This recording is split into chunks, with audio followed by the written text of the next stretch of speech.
Assalamualaikum warahmatullahi ta'ala wabarakatuh. Alhamdulillahi rabbil alamin, wal aqibatu lil muttaqin, wa la udwana illa 'alal zalimin. Wassalatu wassalamu 'ala as-sadiqil amin, sayyidina Muhammad ibn Abdullah wa 'ala alihi wa sahbihi ajma'in wa 'ala man ittaba'ahum bi ihsanin ila yaumil amma ba'du.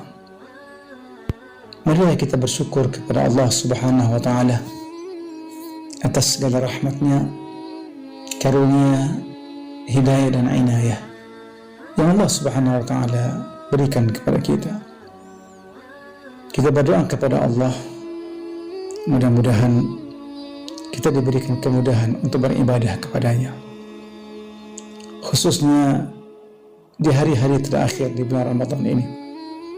Mudah-mudahan kita digolongkan orang-orang yang dijanjikan oleh Allah Subhanahu wa Ta'ala untuk mendapatkan pahala yang berlipat kali ganda daripada hasil ibadah puasanya. Kaum muslimin yang dimuliakan oleh Allah, orang yang cerdas di antara kita pasti merencanakan apa yang harus ia lakukan dalam kehidupannya. Target-target apa saja yang perlu ia raih dalam hidupnya di dunia ini maupun di akhirat.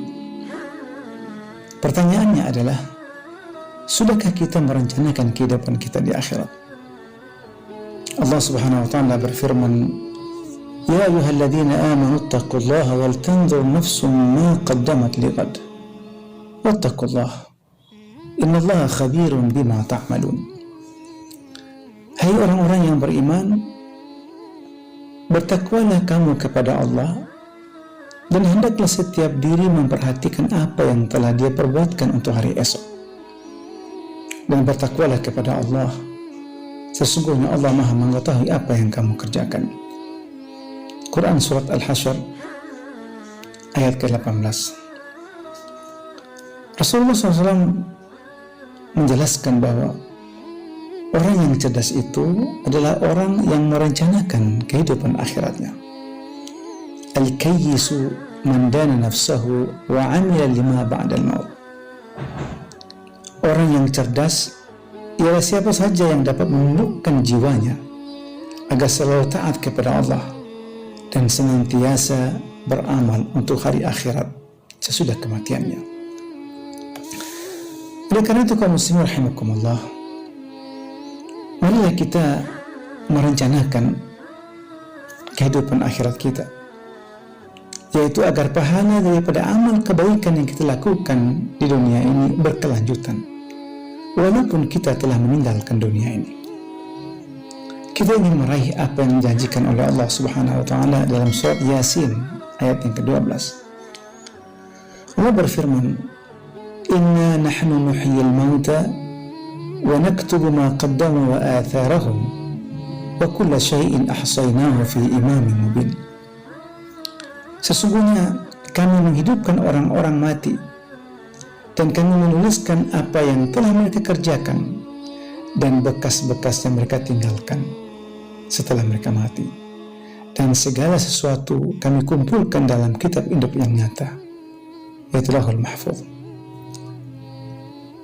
Kaum muslimin yang dihormati dan dirahmati oleh Allah Subhanahu wa Ta'ala, maka kita harus merencanakan kehidupan akhirat kita sebagaimana kita merencanakan kehidupan dunia kita. Apalagi kehidupan akhirat adalah kehidupan yang abadi, kehidupan yang kekal, sedangkan kehidupan di dunia ini hanya sementara. Di antara amalan yang kita ingin agar dia tetap memberikan manfaat kepada kita, berupa pahala yang tidak pernah berhenti selain daripada ilmu yang bermanfaat dan mempunyai anak yang soleh yang senantiasa mendoakan kita, adalah ibadah wakaf. Ibadah wakaf. Rasulullah SAW bersabda, "Idza mata al-insanu inqata'a 'amaluhu illa min thalatha: sadaqatin jariyah, wa ilmun yuntafa bihi, wa waladun salihin yad'u." jika seorang meninggal dunia, maka terputuslah amalannya, kecuali 3 perkara, yaitu sedekah jariah, ilmu yang dimanfaatkan, atau doa anak yang soleh. Hadis riwayat Muslim. Para ulama mengatakan bahwa yang dimaksudkan dengan sedekah jariah ialah ibadah wakaf. Kaum muslimin rahimakumullah, wakaf menurut syar'i, dalam hal ini menurut mazhab Syafi'i, yaitu menahan harta yang bisa memberi manfaat serta kekal materi bendanya atau al-ain, dengan cara memutuskan hak pengelolaan yang dimiliki oleh wakif untuk diserahkan kepada nazir yang dibolehkan oleh syariat. Sedangkan menurut Undang-Undang Wakaf nomor 41 tahun 2004, wakaf berarti perbuatan hukum daripada wakif, yaitu orang yang melakukan wakaf untuk memisahkan dan atau menyerahkan sebagian harta benda miliknya untuk dimanfaatkan selamanya atau untuk jangka waktu tertentu sesuai dengan kepentingan, guna keperluan ibadah dan atau kesejahteraan umum sesuai dengan syariat. Jadi kaum muslimin yang dimuliakan oleh Allah, secara umum wakaf adalah perbuatan hukum seorang wakif atau orang yang berwakaf untuk memisahkan atau menyerahkan sebagian hartanya, baik secara permanen atau untuk jangka waktu tertentu sesuai dengan kepentingannya, untuk tujuan keagamaan atau kesejahteraan umum sesuai dengan syariat Islam. Kaum muslimin yang dimuliakan oleh Allah, wakaf yang paling terkenal di masyarakat Indonesia adalah wakaf barang, yaitu wakaf barang yang tidak bergerak seperti tanah atau properti.